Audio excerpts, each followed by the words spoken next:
사도신경으로 신앙 고백하시면서 2월 7일 목요일 새벽 기도를 하나님 앞에 드리겠습니다. 함께 고백하겠습니다. 전능하사 천지를 만드신 하나님 아버지를 내가 믿사오며 그 외아들 우리 주 예수 그리스도를 믿사오니 이는 성령으로 잉태하사 동정녀 마리아에게 나시고 본디오 빌라도에게 고난을 받으사 십자가에 못 박혀 죽으시고 장사한 지 사흘 만에 죽은 자 가운데서 다시 살아나시며 하늘에 오르사 전능하신 하나님 우편에 앉아 계시다가 저리로서 산자와 죽은 자를 심판하러 오시리라. 성령을 믿사오며 거룩한 공예와 성도가 서로 교통하는 것과 죄를 사하여 주시는 것과 몸이 다시 사는 것과 영원히 사는 것을 믿사옵나이다. 아멘. 찬송가 321장 우리 함께 찬양하겠습니다. 찬송가 321장 날 대속하신 예수께 우리 함께 찬양하겠습니다.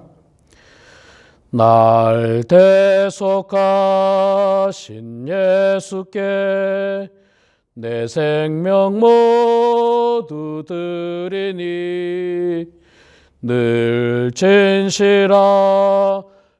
하소서. 내 구주 예수여 나 구주 위에 살리라. 내 기쁨할 양 없으리.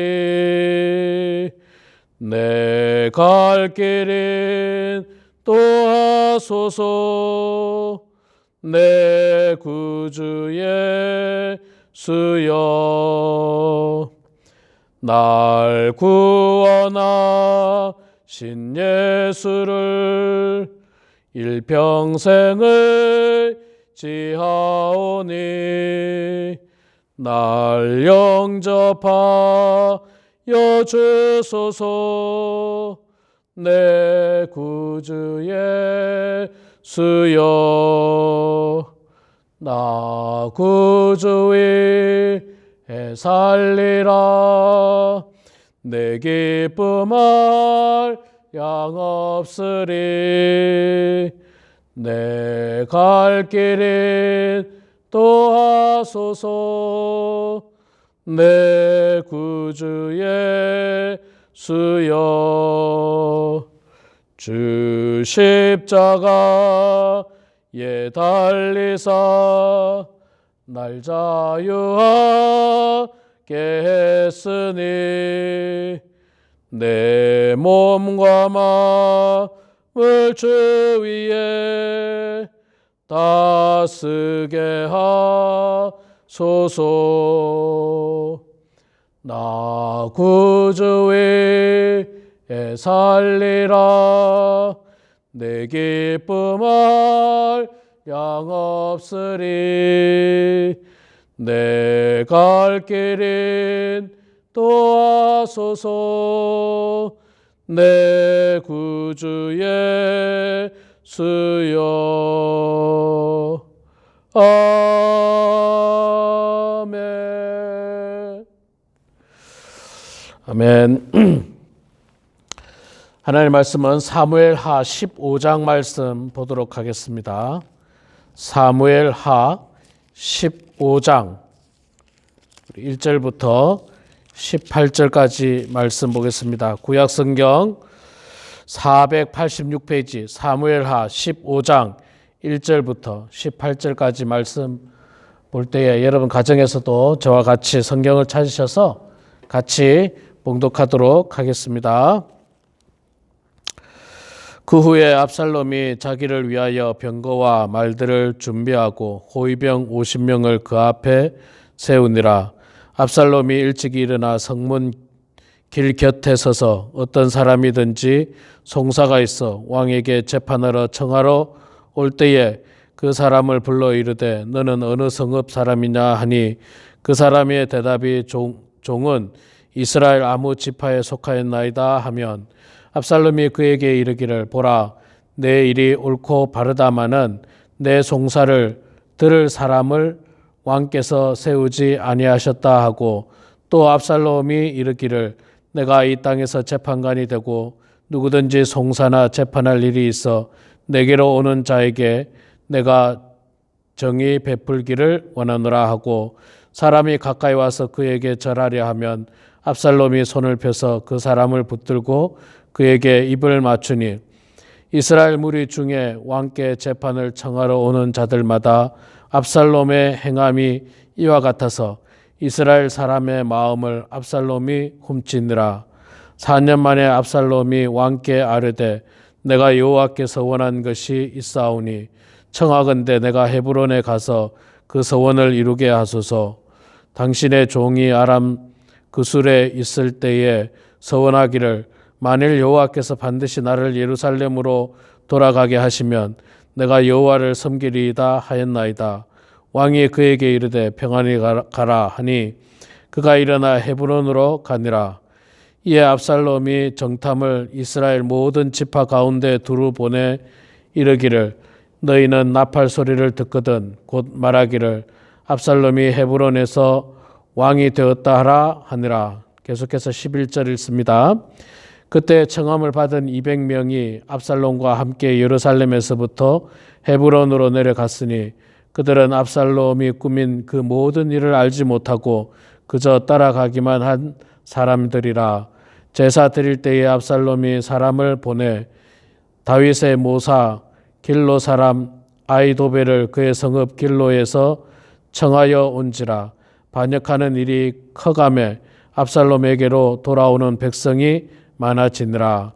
전령이 다윗에게 와서 말하되 이스라엘의 인심이 다 압살롬에게로 돌아갔나이다 한지라.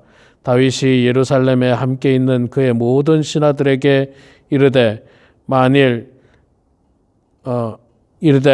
일어나 도망하자. 그렇지 아니하면 우리 중 한 사람도 압살롬에게서 피하지 못하리라. 빨리 가자. 두렵건대 그가 우리를 급히 따라와 우리를 해하고 칼날로 성읍을 칠까 하노라. 왕의 신하들이 왕께 이르되 우리 주 왕께서 하고자 하시는 대로 우리가 행하리이다. 보소서 당신의 종들이니이다 하더라. 왕이 나아갈 때 그의 가족을 다 따르게 하고 후궁 10명을 왕이 남겨두어 왕궁을 지키게 하니라.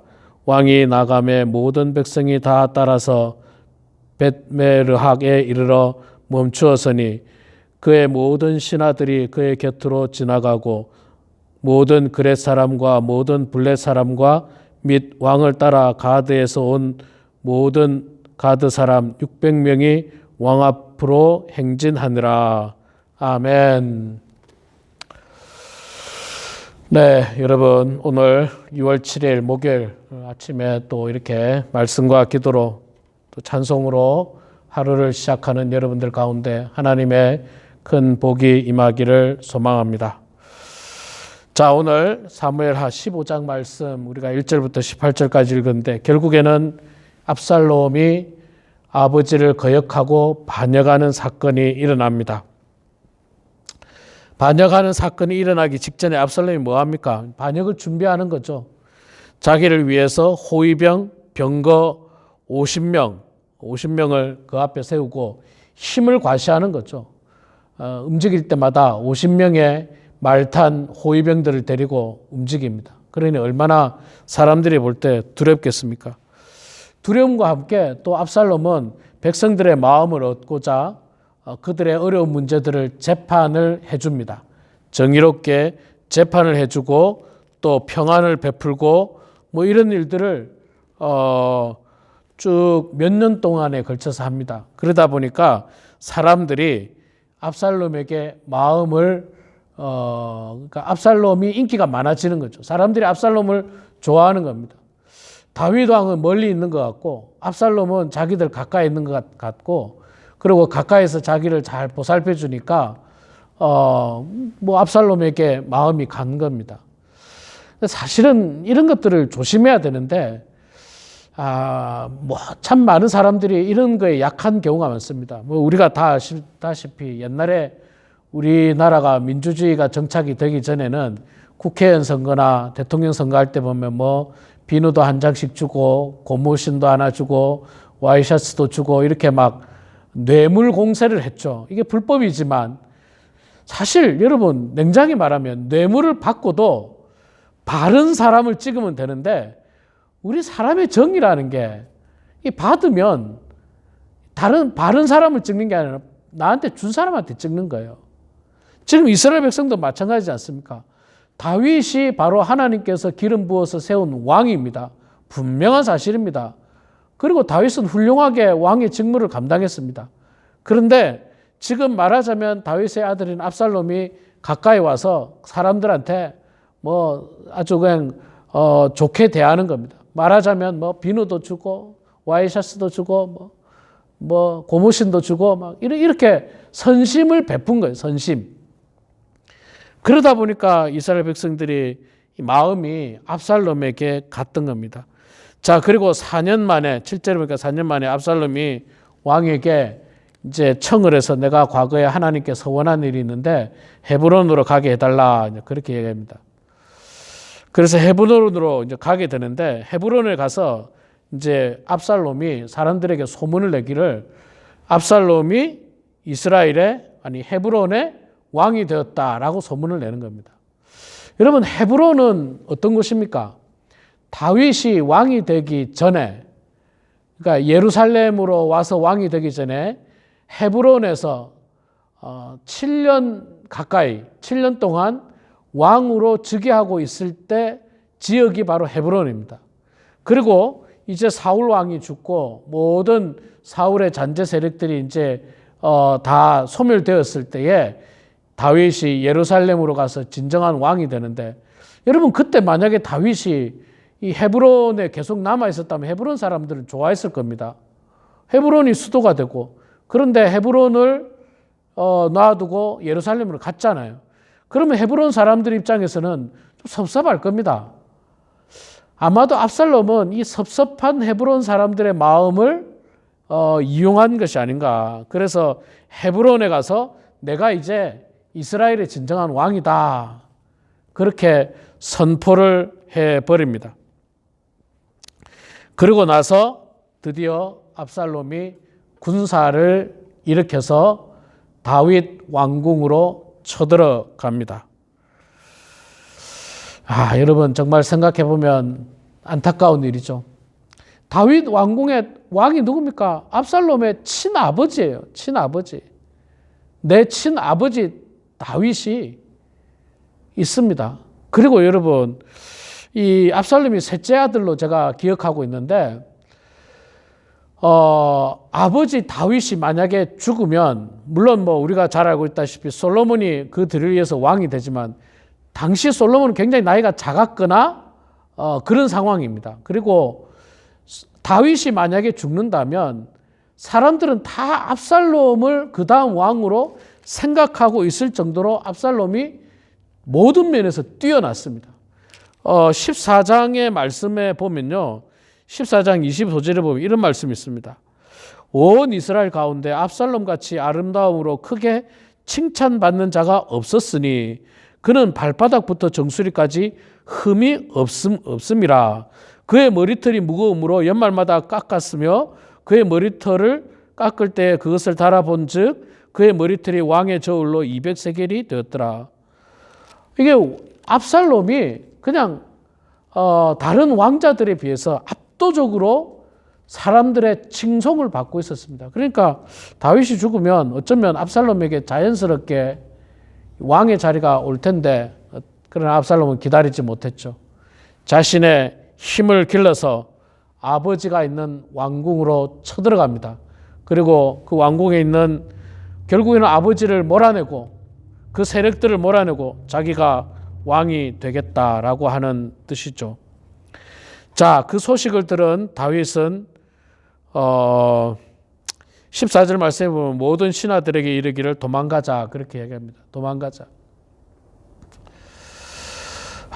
다윗이 여러분 얼마나 용맹스러운 사람이었습니까? 얼마나 대단한 장수였습니까? 그런데 아들이 군대를 몰고 오니까 도망가자. 그럼 도망가자. 아니 적어도 하나님의 사람 다윗이라면 도망가기 전에 하나님 앞에 엎드려서 기도라도 좀 해야 되는데 전혀 기도하는 것도 없고 14절 보니까 다윗이 예루살렘에 함께 있는 그의 모든 신하들에게 이르되 일어나 도망가자. 그렇지 아니하면 우리 중 한 사람도 압살롬에게서 피하지 못하리라. 빨리 가자. 두렵건대 그가 우리를 급히 따라와 우리를 해하고 칼날로 성읍을 칠까 하노라. 다윗은 지금 전능하신 하나님 또 전쟁의 주인이 되시는 하나님을 바라보지 못하고 있습니다. 다윗이 바라보고 있는 것은 압살롬의 강력한 군대만을 바라보고 있었던 것입니다. 그러니까 두려움이 몰려오죠. 하나님 바라보면 괜찮습니다. 두렵지 않습니다. 하나님이 지켜주시기 때문에, 하나님께서 보호해 주시기 때문에 괜찮습니다. 그런데 지금 다윗은 하나님을 바라보지 않고 있습니다. 지금 눈앞에 밀려오고 있는 압살롬의 군대 세력들을 바라보고 안타깝게도 다 같이 기도하자. 하나님께 간구하자. 그리고 방어를 하자. 이렇게 하지 않고 도망가자. 뭐 어찌 생각해 보면요. 인간적으로 보면 도망가지 않으면 아들하고 싸워야 되잖아요. 참 그게 비참하고 안타까운 현실이니까 아마 그것을 피하고자 했을 수도 있겠습니다. 그러나 그 이전에 신앙인으로서 다윗이라고 한다면 하나님께 기도하면서 도움을 청해야 되죠. 그리고 하나님께 도와달라 할 뿐만 아니라 그렇게 했었어야 되는데도 불구하고 다윗은 그렇게 하지 않았습니다. 그저 도망가자 했습니다. 도망가고 가족들 다 대피하고 나서 16절에 보니까 후궁 10명을 왕이 남겨두어 왕궁을 지키게 하느라. 후궁 10명은 또 왜 남겨두는지 몰라요. 그 후궁 10명 남겨둬서 그 사람들이 어떻게 왕궁을 지킵니까? 후궁들이. 그 강력한 군대 앞에서 후궁들이 어떻게 왕궁을 지킵니까? 예, 참 안타까운 현실이죠. 그리고 결국은 다윗은 정말 걸음 하나 살려라. 뒤도 돌아보지 않고 열심히 도망가는 비극을 맞이합니다. 여러분, 우리가 이걸 좀 영적인 의미에서 보면 이게 여러분 그 다윗의 범죄에서부터 사실은 시작되었다고 말할 수 있고요. 또 더 나아가서는 다윗이 자녀 교육을 온전히 바로 시키지 못했기 때문에 일어난 일이라고도 할 수 있습니다. 말하자면 자업자득이죠. 하나님께 기도하지도 않았던 결과이기도 한 것입니다. 결국 자업자득입니다. 참 안타깝습니다. 여러분, 우리도 자세히 보면요. 우리가 인생에서 어려움을 당할 때 보면 남 때문이 아니라 사실은 자세히 보면 나 때문이 더 많아요. 내가 잘못 판단하고 내가 잘못 결정해서 문제가 생길 때가 참 많습니다. 내가 하나님 앞에 기도해야 되는데 기도하지 않았기 때문에 문제가 생기는 경우가 많습니다. 내가 내 자신을 돌봐야 되고 내 자식들을 잘 교육시켜야 됨에도 불구하고 그렇지 못해서 문제가 생길 때도 많이 있습니다. 우리 사랑하는 성도 여러분, 오늘 이 말씀을 통해서 우리도 다윗과 같이 이런 비극적이고 안타까운 경험을 하지 않도록 먼저는 하나님 앞에 죄짓지 않는 우리가 되고 또 자녀를 잘 양육하는 우리가 되고 또 어려움이 찾아왔을 때 무엇보다도 하나님께 매달리고 하나님께 도움을 간구하는 그런 성도가 되어서 아들을 피하여 도망가게 되는 그런 안타까움을 범하지 않는 그런 우리 모두가 되길 주의 이름으로 축원합니다. 기도하겠습니다. 사랑의 아버지 하나님, 은혜를 감사합니다. 저희들을 주님께서 사랑해 주셔서 오늘도 아침에 찬송과 기도와 말씀으로 이렇게 하루를 시작하게 하시니 감사합니다. 아버지 하나님, 비록 영상이지만 가장 진지한 마음을 가지고 가장 경건한 모양을 가지고 주님의 말씀을 듣고 묵상합니다.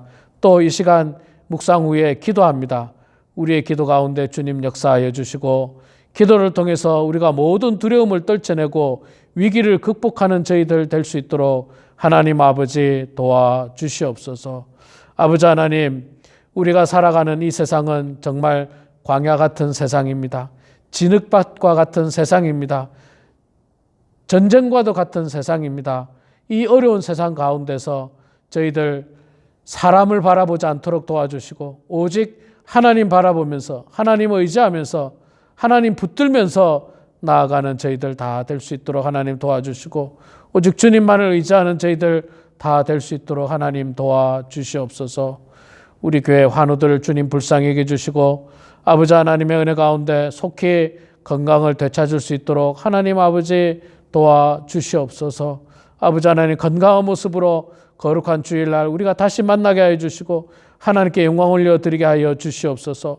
특별히 아버지 하나님 오늘 항암치료 마지막으로 받게 되는 우리 오인섭 집사님 이 치료 잘 받을 수 있도록 도와주시고 정말 기적처럼 놀라운 효과를 발휘할 수 있도록 도와주시고 건강을 되찾을 수 있도록 하나님 아버지 붙들어 주시옵소서. 그리하여 우리 오인섭 집사님 우리 범원 한인교회 정말 큰 일꾼 되게 하여 주시고 하나님 앞에 귀하게 쓰임받는 일꾼 되게 하여 주시옵소서. 하나님 아버지 우리 교회 사랑하는 모든 성도들 한 영혼 한 영혼 진심으로 서로 사랑하게 하여 주시고 아끼게 하여 주시고 용서하는 저희들 다 될 수 있도록 하나님 아버지 축복하여 주시옵소서. 이 시간에도 가정에서 주님 앞에 기도할 때에 우리의 기도를 들어주시고 주님 응답하여 주시옵기를 간절히 빌고 나오며 살아계신 예수님의 이름으로 기도드리옵나이다. 아멘. 하늘에 계신 우리 아버지여 이름이 거룩히 여김을 받으시오며 나라가 임하시오며 뜻이 하늘에서 이루어진 것 같이 땅에서도 이루어지이다. 오늘 우리에게 일용할 양식을 주시옵고 우리가 우리에게 죄 지은 자를 사하여 준 것 같이 우리 죄를 사하여 주시옵고 우리를 시험에 들게 하지 마시옵고 다만 악에서 구하시옵소서. 나라와 권세와 영광이 아버지께 영원히 쌓옵나이다.